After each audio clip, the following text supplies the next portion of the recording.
In September 1598, Toyotomi Hideyoshi, the man who brought an end to more than 100 years of civil war in Japan, died in his sleep at age 62.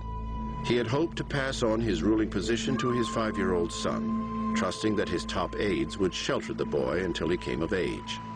It was not to be. Hideyoshi's right-hand man, Tokugawa Ieyasu, wanted the power for himself. He amassed an army of 74,000 followers and led it against a force of 80,000 Toyotomi loyalists.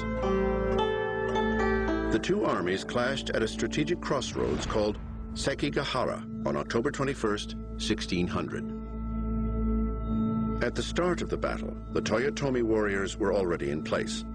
Tokugawa Ieyasu advanced his samurai against them under the cover of early morning fog.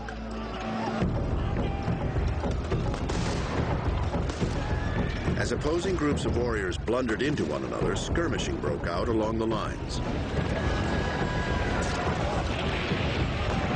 Initially, the element of surprise gave the Tokugawa forces an advantage. But as the fog lifted and fighting intensified, momentum shifted against them. It looked as though Tokugawa Ieyasu might go down in defeat. Then, just in the nick of time, he saved himself with an adept political move. What shows Ieyasu's brilliance at Sekigahara is not that he brings more men to the field, but that he subverts the unity of the opposite side.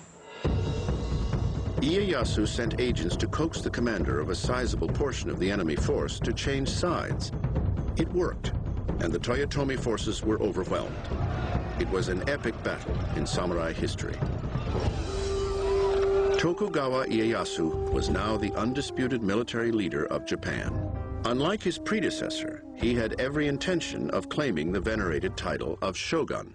Tradition, of course, required that he be of Minamoto clan descent to qualify. He wasn't, but he devised a way to circumvent that annoying technicality. Tokugawa Ieyasu had to present to the emperors a falsified genealogy in order to prove that he was a descendant of the Minamoto. And of course, this was known to the imperial family, but it was a kind of a pro forma thing. And so once a fairly convincing document was presented to them, they could close an eye on whether it was absolutely historically accurate.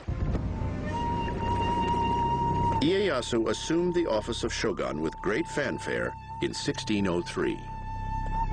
He set up his shogunate, his military government, in Edo, modern-day Tokyo, and peace soon settled over the land.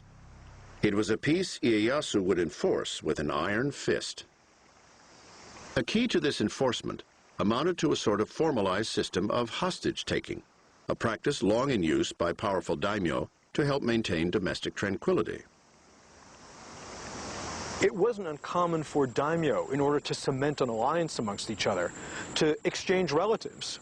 And you'd have some very odd ones, like sending your mother to stay with a new ally, just to show that even though we've met on the battlefield before, I'm not going to attack you. You send me a daughter, you send me a son, I'll send you a daughter, I'll send you my mother, and you'd exchange relatives, really to show that you were committed to not fighting each other, to remaining allies. Ieyasu's system required all daimyo to maintain a residence near the shogunal headquarters in Edo. He demanded that they live there much of the time. They're allowed to maintain a castle in their homeland, and they're allowed to maintain that home base. But every other year, they need to travel to Edo and live in a villa, which can be rather lavish, but can't be particularly well fortified.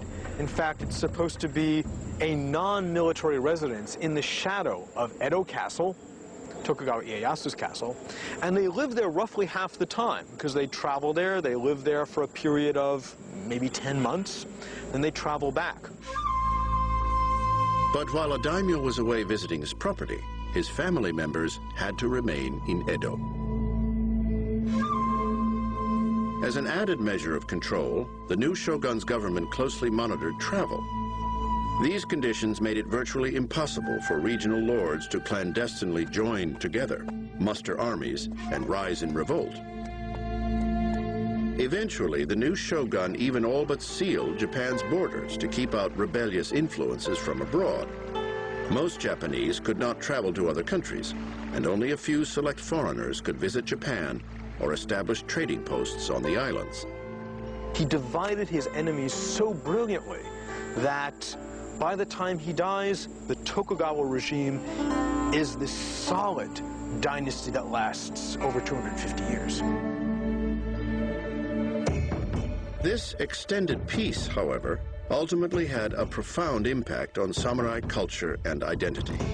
For 600 years, the primary purpose of most samurai had been warfare. The majority of them did not farm or construct buildings or conduct business of any kind.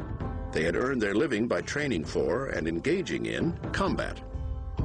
But with the long-lasting peace brought by the Tokugawa shogunate, samurai weren't quite sure what to do with themselves. They each still received a stipend for being a warrior, but warrior skills were no longer in demand. The samurai could literally do nothing. They could be idle from morning till night. They could read books, they could philosophize about the beauty of honor and nobility and committing seppuku and all that, and they didn't have to have a real job.